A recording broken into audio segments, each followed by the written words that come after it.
Bapak Ibu hadirin jamaah yang dimuliakan Allah Subhanahu wa taala, alhamdulillah ini ada Pak Haji Gunawan.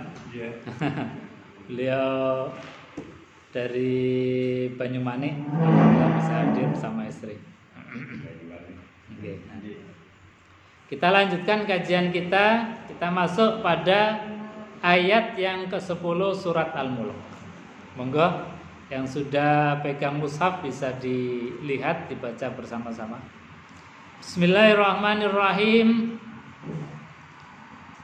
Surat yang ke-10 ini masih ada munasabah atau kaitannya dengan ayat-ayat sebelumnya. Surat Al-Mulk juz yang ke-29. Allah sampaikan wa qalu law kunna nasma'u aw na'qilu ma kunna fi ashabis sa'ir. Ini kemarin sudah dibahas sedikit. Jadi orang-orang yang mendustakan baginda Rasulullah sallallahu alaihi wasallam itu merasa sangat rugi sekali. Bahkan mereka mengatakan wa qalu law kunna nasma'u aw na'qilu ma kunna fi ashabis sa'ir. Ya Allah, andai kata dulu kami di dunia ini mau mendengar, mau ngaji begitulah. Aw na'qilu, dan juga mampu atau mau berpikir terhadap ayat-ayatnya Allah.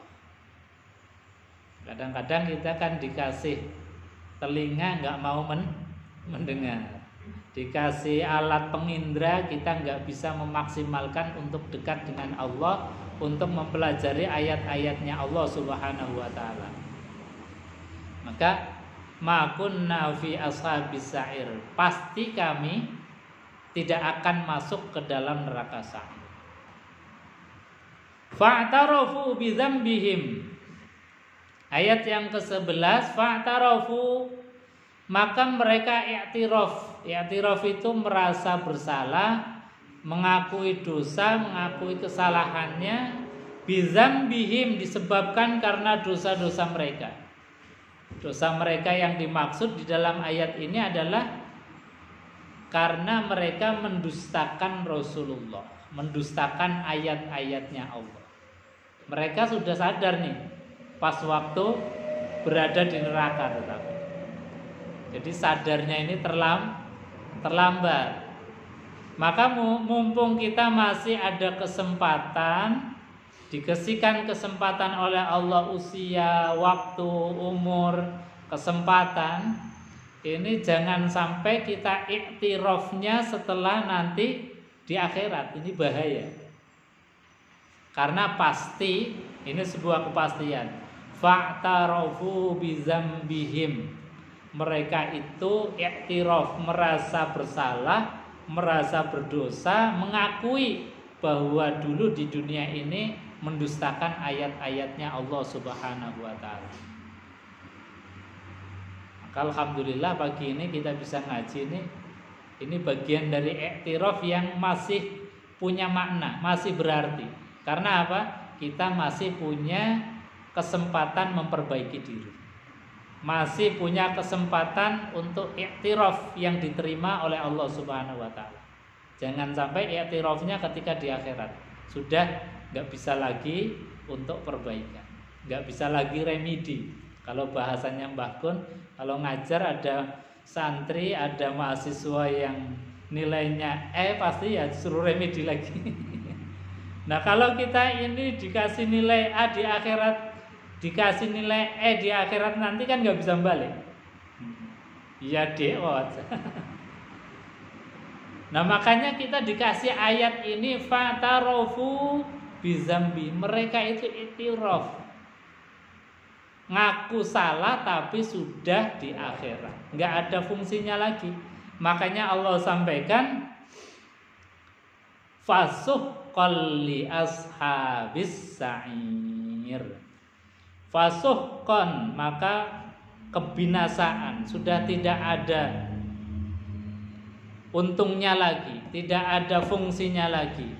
Rahmatnya Allah sudah nggak ada lagi di sana. tinggal nunggu hisabnya kita di dunia ini. Maka fasuhqal li ashabis sa'ir, kebinasaan atau sudah tidak guna lagi rahmat dari Allah Subhanahu wa taala karena sudah tinggal nunggu ini hisabnya kita, hitung-hitungannya kita. Tinggal nunggu nilainya saja. Apakah nilainya E, apakah nilainya A. Kalau nilainya A, alhamdulillah. Nah, ngaji ini sebetulnya dalam rangka i'tiraf tadi. Pengakuan dosa, ya Allah, ternyata usia kita ini 40 tahun, 50 tahun, 60 tahun, bahkan 70 tahun. Ini masih banyak usia yang sia-sia. Ya Allah, mudah-mudahan ditutup dengan kebaikan. Maka kalau logikanya orang yang lari maraton, ini Mbah Kun sudah maratonnya 70 tahun lebih, Mbah Kun. Hah? 80 nanti. Wah, subhanallah. Ini bonusnya luar biasa kadang nih. Mbah Kun 80? 78. Oh, Meh Sami. Berarti bonusnya kadang nih. Artinya larinya sudah jauh. Ini tinggal mau finish sprint harusnya. Sprintnya apa? Jadi kalau orang lari maraton 10 atau 100 meter sebelum finish itu biasanya larinya nggak maraton lagi, tapi sudah sprint. Meskipun tadi maraton berpuluh-puluh kilometer, kalau 100 meter menjelang finish pasti larinya sprint. Nah, begitu juga kita harusnya gitu. Usia kita nggak akan ada yang tahu. Mungkin 40 tahun dipundut dulu juga nggak ada yang tahu. Yang 70 tahun nanti juga bisa. Artinya apa? Bahwa memang usia itu adalah rahasianya Allah Subhanahu wa taala. Makanya kita fa'tarofu, harus punya sifat i'tiraf, merasa dosa, ya Allah kok usiaku sebanyak ini tetapi dengan kebaikannya belum cukup seimbang. Makanya kita harus balance, syukur-syukur bisa lebih baik. Makanya kata baginda Rasulullah Sallallahu Alaihi Wasallam bahwa ketika kita punya banyak salah, maka tutup dengan kebaikan. Kalau kita ada kurangnya, kita tambeli dengan memperbanyak kebaikan. Nah, ini nilai sprint kita. Maka mudah-mudahan dengan kita memperbanyak menghadiri majelis-majelis ilmu, majelis-majelis taklim, insyaallah kita ini tertutupi. Karena nilainya orang yang belajar itu melebihi daripada nilainya orang yang ibadah sholat sunnah. Dalam sebuah hadis, meskipun hadis ini tidak sampai kepada tingkatan yang sahih, tetapi paling tidak bisa menjadikan kita semangat. Makanya termasuk Al-Imam An-Nawawi ini tetap menampilkan atau menuliskan hadis itu di dalam kitab-kitabnya. Al-Ghazali juga demikian. Artinya apa? Ini bisa menjadi motivasi kita.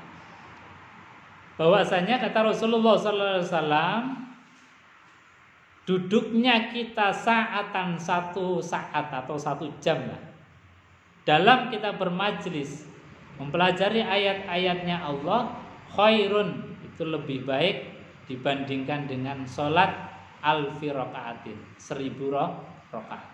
Itu gambaran bandingannya untuk motivasi. Maknanya apa? Bahwa kita itu hadir dari rumah kemudian menghadiri majelis ilmu itu bisa menjadi iktiraf kita, nutupi kekurangan-kekurangan yang belum sempurna di dalam hidup kita. Syukur ada perbaikan. Nah, ini. Jadi orang yang masuk ke dalam neraka sa'ir itu i'tirafa tarafu bi dzambihim fasuhqal li ashabis sa'ir. Maka kecelakaan, sudah enggak fungsi lagi rahmatnya Allah, hidayahnya Allah, karena sudah di sana. Kalau i'tiraf itu di dunia seperti sekarang ini masih berfungsi. Kita perbaikan, memperbanyak amal soleh. Nah, ini kemudian ayat ini disampaikan supaya apa? Jadi pelajaran kita. pelajaran kita untuk memperbaiki diri sebagai obat kita. Karena memang Quran itu ya obat. Quran itu adalah asyifa lima fis sudur, obat hati kita. Bapak Ibu hadirin jamaah yang dimuliakan Allah Subhanahu wa taala. Kemudian di ayat yang ke-12 Allah sampaikan innalladzina yakhshawna rabbahum bil ghaib. Nah, ini satu kabar gembira dari Allah Subhanahu wa taala. Kata Allah, innalladzina, sesungguhnya orang-orang yakhshawna, yang mereka itu punya sifat khosyah. Khosyah itu takut. Khosyah kepada siapa? Rabbahum, kepada Tuhan mereka. Jadi ini penting. Sekali lagi, hati kita harus kita tanamkan sifat khosyah, sifat rasa takut kepada Allah. Kadang-kadang rasa takutnya kita kepada Allah masih kalah dibandingkan dengan takut kalau nggak punya uang. Ini apa mboten? Kalau nggak punya uang, kadang-kadang takutnya ini melebihi takut kepada Allah. Ini ibu-ibu nggak ada minyak goreng aja rasanya bingung. Rasanya bingung, cari ke sana kemari harus antri. Antri pun hanya dapatnya beberapa liter saja. Kita dikasih ujian sakit juga kadang-kadang bingung. Kadang-kadang takut, bahkan takutnya berlebihan. Padahal kita itu dulu di zaman alam ruh di rahim ibu kita ini, pernah nggak kita mikir, ya Allah, gimana ya caranya saya hidup di tempat yang sangat gelap? Bahkan gelapnya kalau bahasanya Quran itu gelap yang berlapis-lapis. Coba bayangkan kita dulu berada di rahim ibu kita. Rahim ibu kita itu tertutupi lagi dengan plasenta. Ditutupi lagi dengan perut ibu kita. Makanya bahasanya Quran itu kita pernah berada di satu tempat yang gelap, yang gelapnya itu berlapis-lapis. Itu aja kita nggak pernah khawatir dulu. Pernah nggak kita mikir kita nanti makan apa ya? Nggak pernah. Artinya apa? Bahwasanya dulu ketika kita berada di alam rahim ibu kita itu yang ngurus Allah Subhanahu wa taala. Kita juga di dunia ini yang ngurus Allah Subhanahu wa taala. Nanti di alam barzah juga yang ngurus Allah Subhanahu wa taala. Kalau kita di alam rahim baik-baik saja, di kehidupan kita juga baik-baik saja dengan husnuzan kepada Allah, maka insya Allah di alam barzah nanti juga insya Allah baik-baik saja. Di akhirat pun gambarannya sama. Nah, itu namanya khosyah. Jadi sifat khosyah kita itu kepada Allah harus ditumbuhkan. Dan kalau orang punya sifat khosyah ini, itu disifati di dalam Al-Quran itu menjadi seorang ulama. Jadi ulama itu enggak harus jadi anggota majelis ulama. Ulama itu yang punya sifat khosyah, takut. Innama yakhsyallah min ibadihil ulama. Sesungguhnya yang punya sifat khosyah itulah ulama. Dan di ayat yang ke-12 ini kita disuruh oleh Allah jadi ulama. Ulama itu apa? Ulama yang tahu, ulama yang mengetahui ayat-ayatnya Allah, mengetahui tentang sunnah-sunnah baginda Rasulullah SAW. Kemudian setelah tahu itu muncul sifat khosyah, takut kepada Allah. Takut kalau kita ibadahnya itu bolong-bolong. Takut kalau ibadahnya itu mundur-mundur, keburu dipanggil oleh Allah. Takut ibadahnya kemudian masih tidak sempurna. Ini adalah sifat khosyah.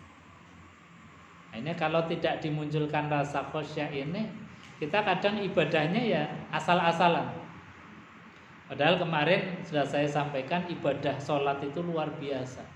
Karena kita sedang berdialog dengan Allah Subhanahu wa ta'ala. Kita melafazkan kalimat yang disifati oleh Allah kalimatum baqiyah, kalimat yang abadi. Kalimat abadi itu kan artinya kalimat yang ada bekasnya. Nggak seperti kalimat-kalimat kita setiap hari itu nggak ada bekasnya. Nggak ada bekasnya ya di sana di akhirat nggak punya nilai timbangan yang berarti. Maka kalimat yang baqiyah ini yang punya nilai timbangannya yang luar biasa. Apa kalimatun baqiyah? Subhanallah walhamdulillah wala ilaha illallah wallahu akbar. Dan itu terangkum di dalam aktivitas ibadah sholat kita. Jadi kalau kita itu dalam sholat sadar bahwa kita ini melafadzkan satu kalimat keabadian, itu pasti sholatnya bancelang, sholatnya khusyuk. Nah, ini sifat khusyah. Jadi kata Allah, innalladzina yakhshawna rabbahum bil ghaib. Sesungguhnya orang-orang yang takut kepada Allah Subhanahu wa taala bil ghaib. Bil ghaib ini diterangkan di dalam tafsir, ada yang menafsirkan ini mensifati Allah, Allah yang maha ghaib.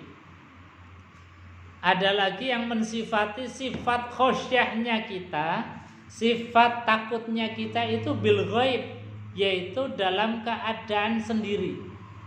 Kadang-kadang kita kan semangat ibadah, semangat takutnya Allah kalau banyak temannya, kalau lagi dilihat orang. Tapi kalau pas sendiri rasanya ibadahnya ya biasa saja. Bahkan ya karena menggugurkan rutinitas saja.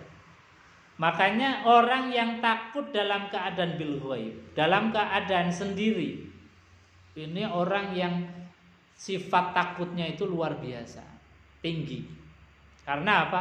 Dalam kesendirian saja dia sadar bahwa dia sedang dipantau oleh Allah Subhanahu wa taala. Maka meskipun sendiri dia tidak berani untuk maksiat. Meskipun sendiri ibadahnya tetap khusyuk. Sama khusyuknya ketika kita sedang dilihat oleh banyak orang. Kita kan kalau dilihat banyak orang enggak khusyuk aja dikhusyukkan. Karena tadi ada motivasi, wah, masa sholatnya pelengahan, masa sholatnya cepet-cepetan. Nah, kita kadang-kadang punya nilai gengsinya gitu. Ya nggak apa-apa, tetapi jangan terusan. Gitu. Jangan terusan. Kita harus punya perbaikan diri. Jadi sekali lagi, orang yang punya sifat khosyah di dalam kesendirian itu adalah orang yang dalam puncak ketakwaan dan dalam puncak ketakutan kepada Allah Subhanahu wa taala. Orang yang semacam ini, kata Allah, lahum maghfiratun wa ajrun kabir. Bagi mereka maghfirah, ampunan dari Allah, meskipun enggak usah istighfar, langsung secara otomatis. Dalam kesendirian dia takut, ya Allah, saya meskipun sendiri itu ada uang yang bukan haknya, kemudian takut untuk mengambil. Disimpan, kalau ada orang yang ngaku atau yang punya, kemudian kita kasihkan. Ini namanya al-khosyah bil ghaib. Kita mau maksiat dalam kesendirian, tidak ada yang tahu, kita mampu untuk menjaga diri. Kita dalam kesendirian, dalam rumah di dalam kamar dalam kegelapan, kita ibadah pun sama khusyuknya, bahkan lebih khusyuk, khudu, hadir di hadapan Allah Subhanahu wa taala. Ini luar biasa. Tanpa istighfar secara otomatis lahum maghfirah, langsung diampuni oleh Allah Subhanahu wa taala. Jadi Allah itu memang luar biasa. Kita punya Tuhan yang disifati sebagai Ghafurur Rahim. Ghafurun, zat yang maha pengampun, Rahim, zat yang maha pengasih. Sehingga apa? Kita nggak usah istighfar saja. Kalau kita betul-betul takut, menjaga diri, kalau maksiat ya dijauhi, kalau ibadah ya yang khusyuk, yang ikhlas, secara otomatis maghfirah dari Allah Subhanahu wa taala. Ini luar biasanya Allah. Makanya Bapak Ibu hadirin jamaah yang dimuliakan Allah, Allah itu ngasih peluang maghfirah itu luar biasa. Kita memang mudah untuk buat dosa.